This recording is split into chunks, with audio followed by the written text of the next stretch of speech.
In today's Japan vlog, we got Nara deer that will bow back to you, and we got a Michelin-star omakase sushi dinner, and so many more adventures coming up. And if you're new here, I'm Christine Lozada. I'm on a multi-week trip in Japan, and part of that is in this adventure with Eat Japan with a good friend of mine, Scott Brills, and I'm so excited because we are waking up in Kyoto.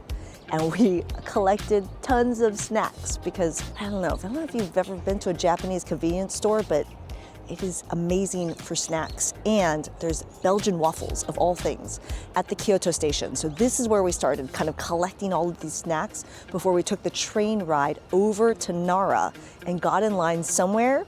A lot of people were getting in line. And that wasn't just anywhere. It was at a popular restaurant known for its fatty raw tuna over rice. Amazingly delicious. It was a bit of a wait. It's definitely a popular spot, but we had our lunch here before we walked our way over to where most of the deer are at in Nara.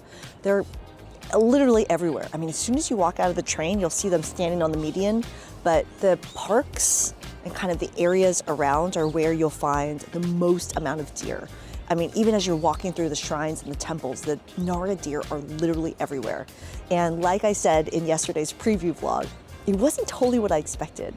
So you have the option to like buy biscuits. You can buy biscuits and feed them to the deer.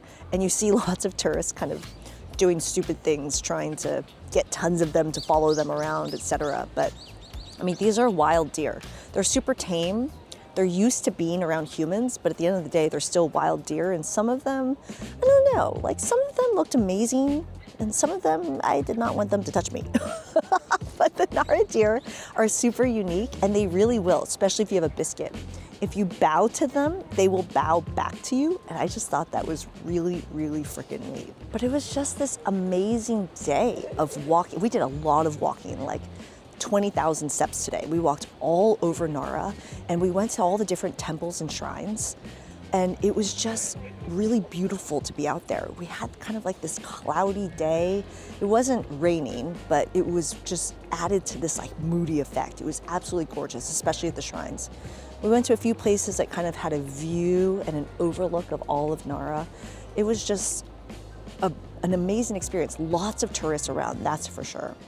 But that night, we went to something really special, and there were just 8 seats for us. And we went to a Michelin-star sushi omakase.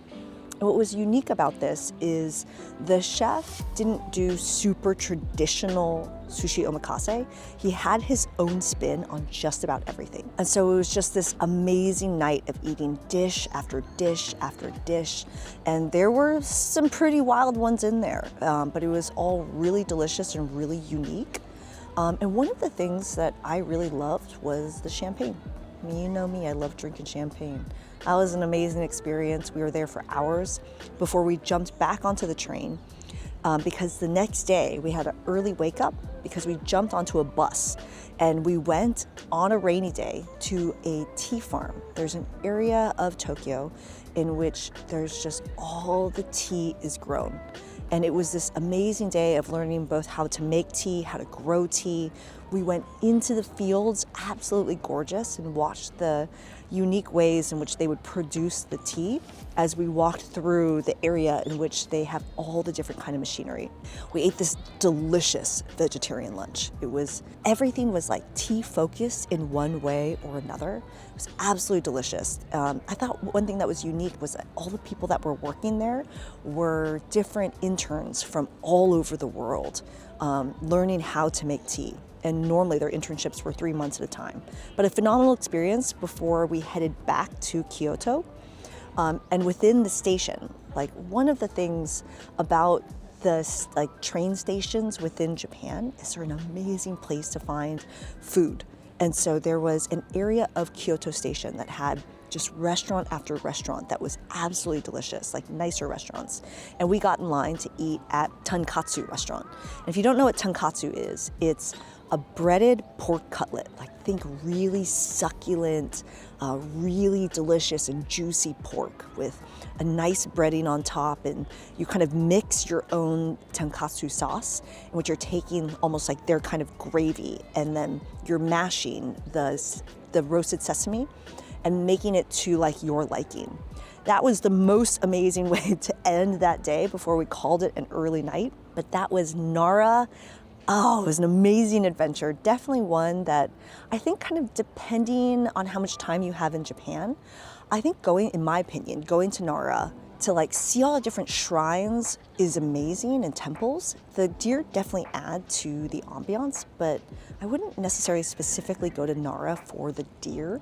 I think most people kind of talk about it for that, but it was an amazing experience overall, and that Michelin-star dinner, hands down. That's why I was on this Eat Japan tour. I'm Christine Lozada. See you in tomorrow's vlog. We are in a taxi to Shinjuku. Tell me about your first bullet train experience, Tokyo to Kyoto. So I've always heard the bullet train, you know, but to be honest, it was amazing, very clean, very fast, and got us there really in a pretty timely manner. Kind of seeing the countryside as we went through, and even getting to see Mount Fuji, I think. I believe it was what it was. Yeah, it was just easy. You get on, you have a little rack above that you can put your stuff.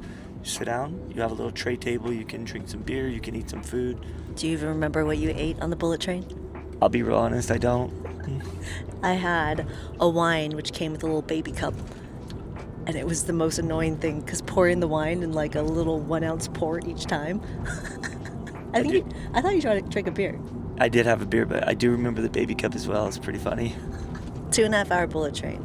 It's very quiet.